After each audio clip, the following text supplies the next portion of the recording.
আঁচলের গন্ধে আছে চিনতে পারার সুখ, টানলে কাছে লজ্জাতে তোর নেমেছে চিবুক। কল্পনাদের আশকারা দিচ্ছে গাছে জল, অল্প আলো অল্প ছায়া গল্প আমায় বল। আমি যেতে পারি হেসেই পেরোতে পারি অনেক অনেক অতল।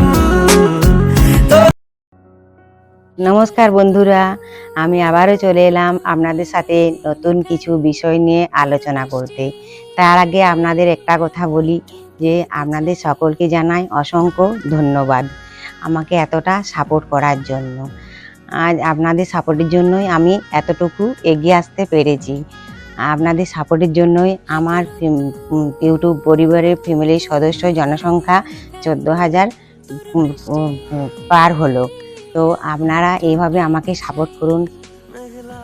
আমি ভাবতে পারিনি যে এত তাড়াতাড়ি আপনাদের এত ভালোবাসা এবং সাপোর্ট পাবো।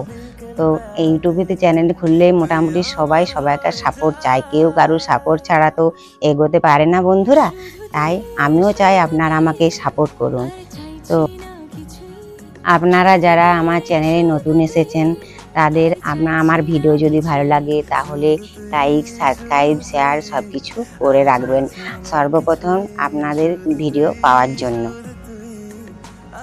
আজকে গুরুত্বপূর্ণ কিছু তথ্য আমি খাতায় লিখে রেখেছি, যাতে আপনাদের সাথে সেটা আলোচনা করব, যাতে মিস না হয়, আপনাদেরও শুনতে ভালো লাগে, আমিও ভালো করে আপনাদেরকে বোঝাতে পারি সেই জন্য।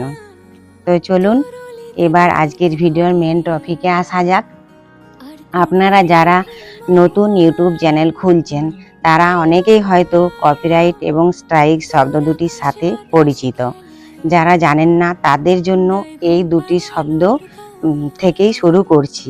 আসলে আপনি যদি ইউটিউবে কোনো এমন ভিডিও আপলোড করেন তাহলে ইউটিউবের আপলোড হচ্ছে মানে ইউটিউবে আগে কেউ রীতিমতো আপলোড করেছেন বা আপনার ভিডিওতে অন্যের কোনো ভিডিওর বা গানের টুকরো থাকে, তাহলে আপনার চ্যানেলেও আসতে পারে কপিরাইট বা স্ট্রাইক। তো কি করে বুঝবেন আপনার চ্যানেলে কপিরাইট এসেছে কি না? প্রথমত আপনি ইউটিউব থেকে জিমেল পাবেন, নয়তো আপনি গুগল ক্রোম থেকে লগ ইন করে কপিরাইট অপশানে গিয়ে চেক করতে পারবেন কপিরাইট এলে আপনার চ্যানেলে কি কি ক্ষতি হতে পারে। এই সমস্ত ব্যাপারটা আমি যতটুকু জানি ততটাই আপনাদের সাথে শেয়ার করছি। তো আপনার চ্যানেলে যদি কপিরাইট স্ট্রাইক আসে তাহলে চ্যানেলের গ্রোথ কম হয়ে যায়, দ্বিতীয় হচ্ছে ভিউজ কম হয়ে যায়, তৃতীয়ত হচ্ছে ধীরে ধীরে ওয়াচ টাইম একদম কমে যায়। তো বুঝতে পারছেন তো বন্ধুরা, এই ভুলটা করছেন না তো? আমার সাথে যে ভুলটা হয়েছে আপনাদের সাথে এই ভুলটা যেন না হয়। তাই একবার চ্যানেলে যদি কপিরাইট স্ট্রাইক আসে তাহলে চ্যানেলটার খুবই ক্ষতি হয়। 3 মাস অর্থাৎ 90 দিন এই চ্যানেল একদম পুরো ডাউন হয়ে যায়। আবার যদি কারো চ্যানেলে পরপর 3 বার কপিরাইট বা স্ট্রাইক আসে তাহলে তো চ্যানেল একদম পুরো বন্ধ হয়ে যাবে। তাই বলছি বন্ধুরা, ভালোভাবে পরিশ্রম করে খেটে খুঁটে ভিডিও বানান এবং ইউটিউবে আপলোড করুন, অন্যের ভিডিও ছাড়বেন না। তাহলে বুঝতে পারছেন তো যে একটা কপিরাইট আসা মানে একটা চ্যানেলের কতটা ক্ষতিকারক। 3 মাস মানে 90 দিন পুরো চ্যানেল ডাউন হয়ে যাবে। তো পরপর যদি 3 বার কপিরাইট আসে তাহলে তো একদম পুরো চ্যানেল বন্ধ হয়ে যাবে।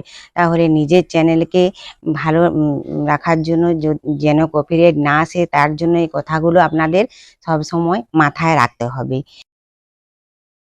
কপিরাইট স্ট্রাইক কি করে তুলতে পারবেন সেটা জানার জন্য আমার চ্যানেলটি সাবস্ক্রাইব করে রাখুন এবং নতুন ভিডিও আসছে খুব শীঘ্রই এই টপিক নিয়ে।